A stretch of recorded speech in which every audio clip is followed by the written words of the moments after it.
Hi. Hello. నమస్తే. అస్సలాముఅలైకుం. ఎలా ఉన్నారండి? నేనైతే బాగున్నాను.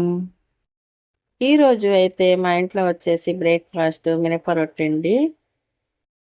మినపప్పు రాత్రి నానపెట్టేసి పొద్దున్న మిక్సీలో ఏసి, అందులో ఇడ్లీ రవ్వ యాడ్ చేస్తే చాలా క్రిస్పీగా వస్తాయండి మినప రొట్టెలు.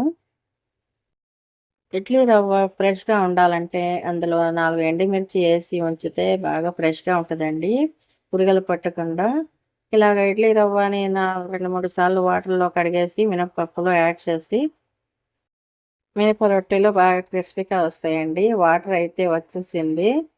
నేనైతే టిఫిను ప్రిపేర్ చేస్తున్నాను. మా బాబుకి స్కూల్ టైమ్ అవుతుందని. మా బాబు టిఫిన్ గూడా చేసేస్తున్నాడు. స్కూల్ టైమ్ అయిపోతుందనేసి. స్కూల్‌కి వెళ్ళటానికి రెడీ అవుతున్నాడు. యూనిఫార్మ్ తొడుక్కొని.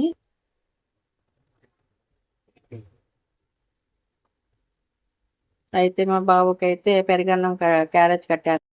ఎందుకంటే దసరా హాలిడేస్‌లో బాగా ఫంక్షన్‌లకెళ్ళి చికెన్‌లు, మటన్‌లు, బిర్యానీలు బాగా తినేసాం.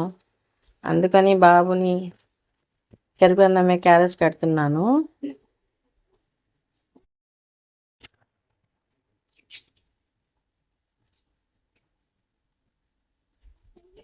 పిల్లి అయితే చూడండి మా బాబుతో ఎలాగ ఆడుకుంటుందో. మా బాబుకి బాగా అలవాటు పిల్లి. మా బాబు అయితే స్కూల్‌కి ఎళ్ళటానికి రెడీ అయిపోయాడు. ఆటో వచ్చేసింది. స్కూల్‌కెళ్ళిపోతున్నాడు.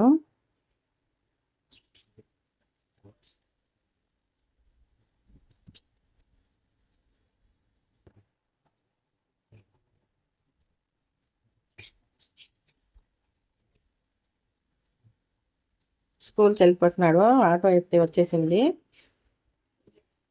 ఇక మా పిల్లి అయితే అందరిది అయిపోయింది గదా! నాకు గూడా టిఫిన్ పెట్టు అనేసి వచ్చి స్టూల్ మీద కూర్చొని టిఫిన్ తింటుందండి మా పిల్లి.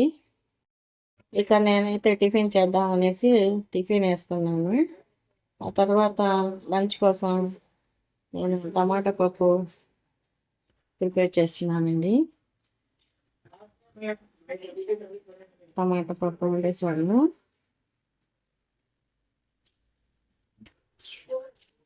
పప్పు కడిగేసి ఇందులో టమాటా, చింతపండు, పచ్చిమిర్చి, కొత్తిమీర, పసుపు, కారం వేసి అది కుక్కర్‌లో పెట్టేసి 2, 3 విజిల్ వచ్చిన తర్వాత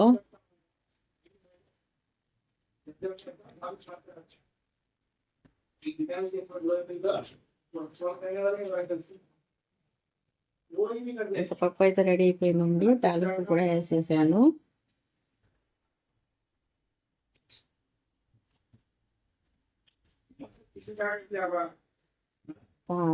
ఆ తర్వాత అన్నం కూడా వండేసా. ఇక బట్టల పని అయితే ఉతికి మడత పెట్టేదాకా పని పూర్తి అవ్వదు. ఇక్కడితో నా వ్లాగ్ ఎండ్ అవుతుందండి. Thanks for watching.